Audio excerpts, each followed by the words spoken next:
Okay, thank you very much to invite me and Awan Afrika to be part of this very important event for humankind and specifically for women. So I will want to share with everyone how the question of economy and poverty and gender and the women and human trafficking are related.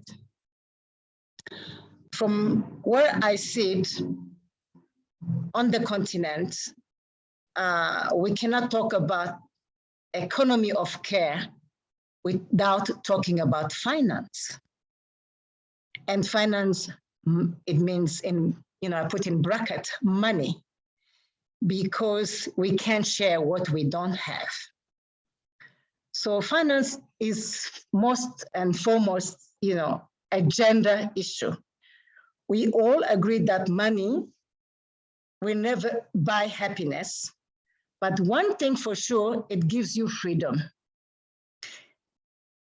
And having enough of it, it always gives you a choice over where you live, what you eat, which school you take your children, and where you go, etc., etc. All social amenities are brought in and taken care of by money. And although we know that in some culture, even here on our continent in Africa, is still a very, I wouldn't say taboo, but there's something about the secrecy about the relationship with money, and especially with women. Something like women cannot have money, cannot manage money, because of all the myth and conceptions about the gender discrimination and perception that still exists in our communities, especially in the remote areas, or rural Africa, if I might say. But we must keep in mind that, and we all know that money is vital for women independence. Yeah. Because we know even in Western countries, yeah, for almost 150 years until today, women still have to fight for our rights to inherit, own property, borrow, earn money, and in most rural Africa, where I'm sitting here on the continent, women still do not have those rights, and we're still fighting for those rights. So access to money, again, still determines what women can do today.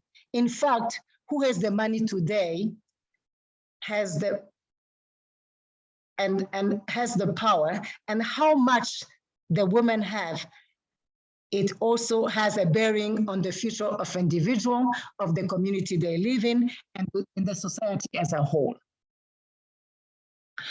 Why at Awan Afrika we focus on women and women in agribusiness?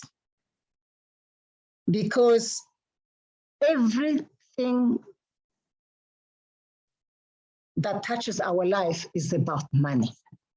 Money gives access to all those things. I think I have to come back to this because it's very important.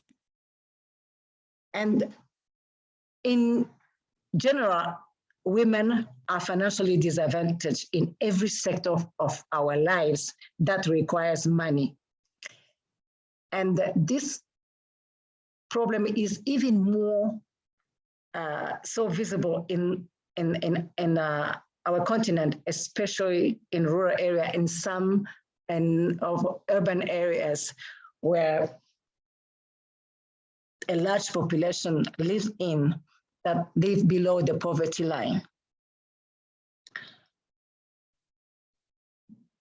We require money for childcare, wages, to start a business. And I can go on and on to just say that female economic inequality goes back hundreds of years again, and still have the same,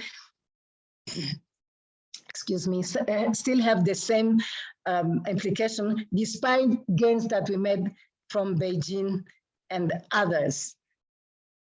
Even today, we just published a study on the impact of COVID for the last 2 years on women in Africa, entrepreneurs, especially in the agri space, that have lost 95% of their income. So this is taking back again for all the gains that we have made in terms of economic empowerment for women. Today, women still earn less in all sectors, excuse me, than their men counterparts. Many of these challenges are deeply rooted, and they will take institutional, political, and legislative changes to ensure that both genders have equal access to wealth. Now, this brings me back to say, while we are waiting for those changes to take place at that institutional level and political level, what is Awan Africa, which is African Women in Agribusiness Network, is doing to contribute to the change that we need and we want for women economic empowerment? Awan Africa is a non-profit organization that promotes women and youth in agribusiness.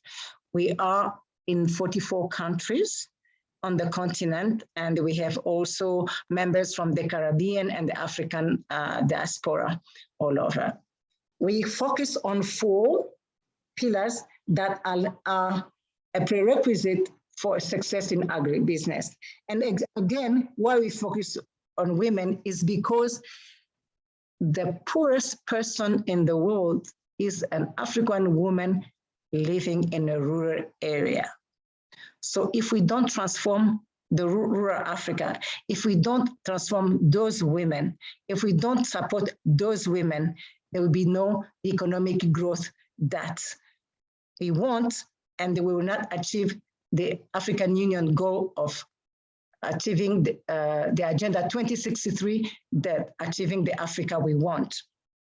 And of course, we subscribing globally on SDG 8, 5, 3, and 1.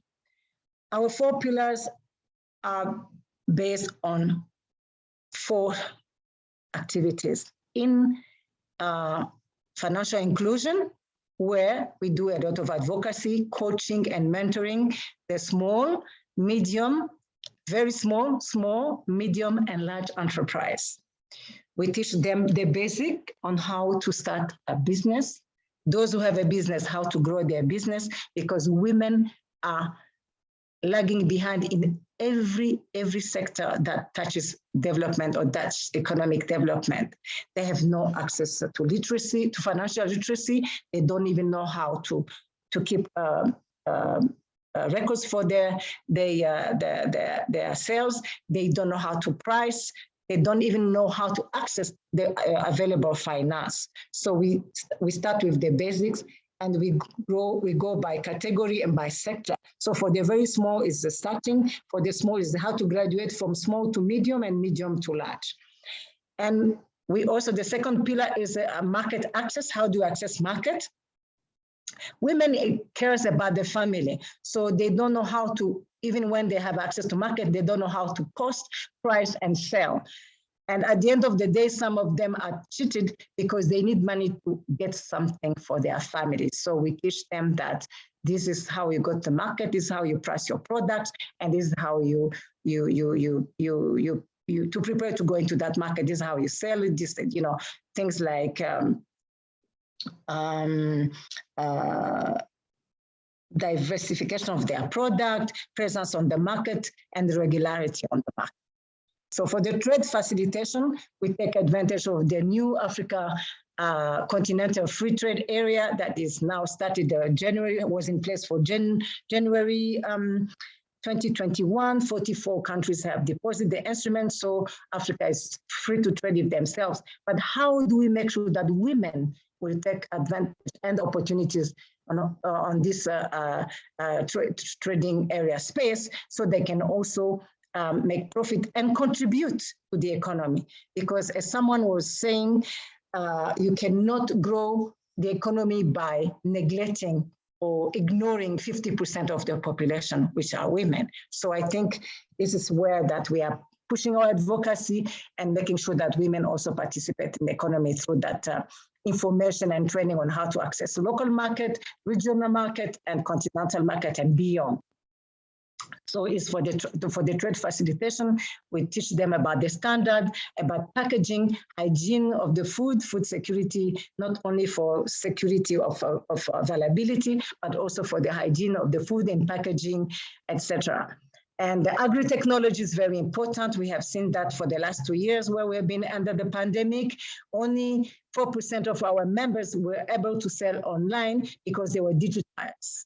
And because 90% of them were just under 35. So the young population digitized, but the majority of our women in rural Africa, they are not digitalized. And those who know how to use the digital tools, the problem of connectivity and access to internet is still a challenge. So we try to address those issues in the technology, but also to improve the system of production by introducing mechanizations from small tools, bigger tools, and also new seeds and drone for soil state testing. We just want the women, we help the women to just be part of the bigger picture.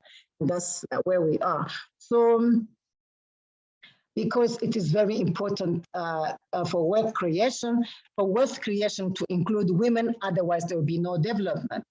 So we call our women change agents. If we do not invest in the knowledge, in the capacity of women to transform our rural economy, agriculture, where 80% of our food is produced by informal sector, yeah, we not reach food security. And so women is a big component. And when you empower women, it is very, very, very, very important to note that you are empowering a family and the community and the society as a whole.